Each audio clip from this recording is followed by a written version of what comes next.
ഇന്ത്യയിലെ വനങ്ങൾ. ലോകത്തിലെ ഏറ്റവും കൂടുതൽ വനമുള്ള 10ാമത്തെ രാജ്യമാണ് ഇന്ത്യ.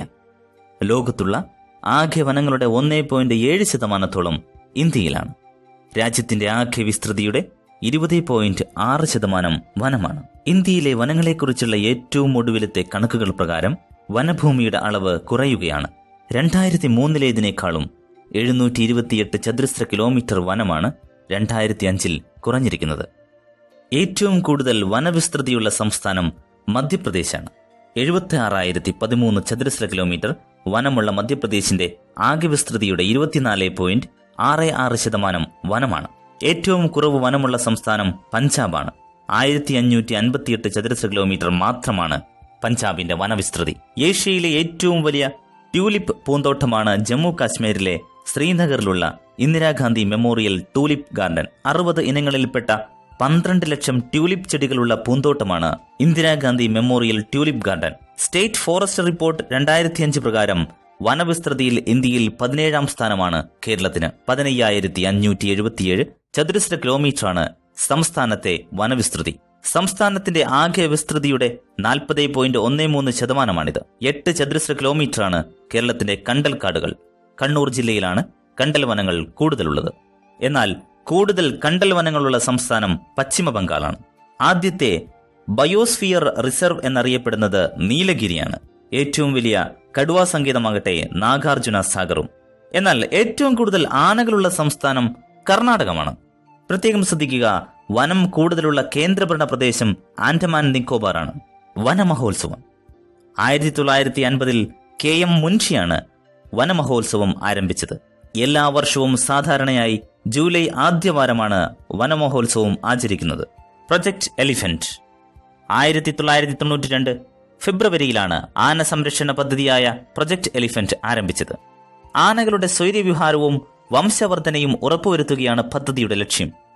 കേന്ദ്ര സർക്കാരിന്റെ അനുമതി ലഭിച്ച 29 ആന സംരക്ഷണ കേന്ദ്രങ്ങളാണ് നിലവിലുള്ളത്. കേരളത്തിലെ എലിഫന്റ് റിസർവുകൾ വയനാട്, നിലമ്പൂർ, പെരിയാർ, ആനമുടി എന്നിവയാണ്. ഫോറസ്റ്റ് സർവേ ഓഫ് ഇന്ത്യ ഇന്ത്യയിലെ വനവിഭവങ്ങളുടെ വ്യാപ്തിയും ലഭ്യതയും രേഖപ്പെടുത്തുന്ന പ്രമുഖ സ്ഥാപനമായ ഫോറസ്റ്റ് സർവേ ഓഫ് ഇന്ത്യ കേന്ദ്ര പരിസ്ഥിതി വനം മന്ത്രാലയത്തിന്റെ കീഴിലാണ് പ്രവർത്തിക്കുന്നത്. 1981 ജൂൺ 1 ഈ സ്ഥാപനം നിലവിൽ വന്നു. ഉത്തരാഖണ്ഡിലെ ഡെറാഡൂണിലാണ് ഫോറസ്റ്റ് സർവേ ഓഫ് ഇന്ത്യയുടെ ആസ്ഥാനം. ഇന്ത്യയിലെ വനവിസ്തൃതിയുടെ സൂക്ഷ്മാംശങ്ങൾ അടങ്ങിയ സ്റ്റേറ്റ് ഓഫ് ഫോറസ്റ്റ് റിപ്പോർട്ട് 2 വർഷത്തിലൊരിക്കൽ പ്രസിദ്ധീകരിക്കുന്നത് ഫോറസ്റ്റ് സർവേയാണ്. വന്യജീവി സങ്കേതം, ദേശീയോദ്യാൻ. വന്യജീവികളുടെയും സസ്യങ്ങളുടെയും സംരക്ഷണത്തിന് പ്രത്യേക പരിരക്ഷ നൽകുന്ന പ്രദേശങ്ങൾ പൊതുവെ വന്യജീവി സങ്കേതം അല്ലെങ്കിൽ ദേശീയ ഉദ്യാനം എന്നിങ്ങനെ അറിയപ്പെടുന്നു. ഇന്ത്യയിലെ സിംഹങ്ങൾ കാണപ്പെടുന്ന ഏക വന്യജീവി സങ്കേതമാണ് ഗുജറാത്തിലെ ഗീർ ദേശീയോദ്യാനം. ഏഷ്യൻ സിംഹങ്ങളുടെ അവസാന സങ്കേതമാണ് ഗീർ. ഗുജറാത്തിലെ ജുനാഗഡ് ജില്ലയിലാണ് ഗീർ ദേശീയോദ്യാനം.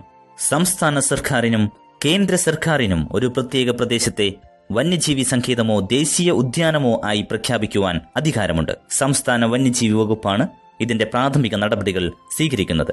വന്യജീവികൾ ധാരാളമുള്ള ഏതു മേഖലയെയും അവയുടെ സംരക്ഷണം മുൻനിർത്തി വന്യജീവി സങ്കേതമായി പ്രഖ്യാപിക്കാം. 500-ലേറെ വന്യജീവി സങ്കേതങ്ങൾ ഇന്ത്യയിലുണ്ട്. 96-ലധികം ദേശീയ ഉദ്യാനങ്ങളും ഇന്ത്യയിൽ ഉണ്ട്.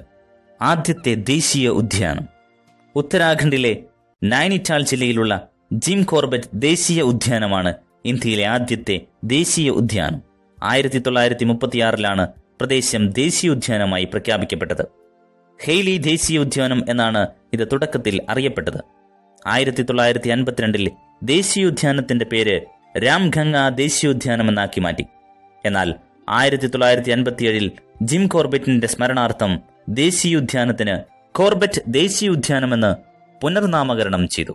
പ്രൊജക്ട് ടൈഗർ പദ്ധതി ആദ്യമായി ആരംഭിച്ചത് ഇവിടെയാണ്.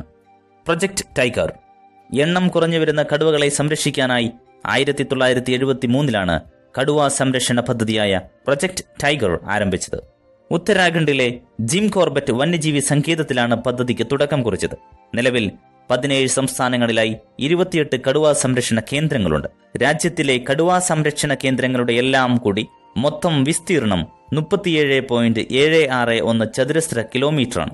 ആന്ധ്രാപ്രദേശിലെ നാഗാർജുന സാഗർ ടൈഗർ റിസർവാണ് ഇന്ത്യയിലെ ഏറ്റവും വലിയ കടുവാ സംരക്ഷണ കേന്ദ്രം.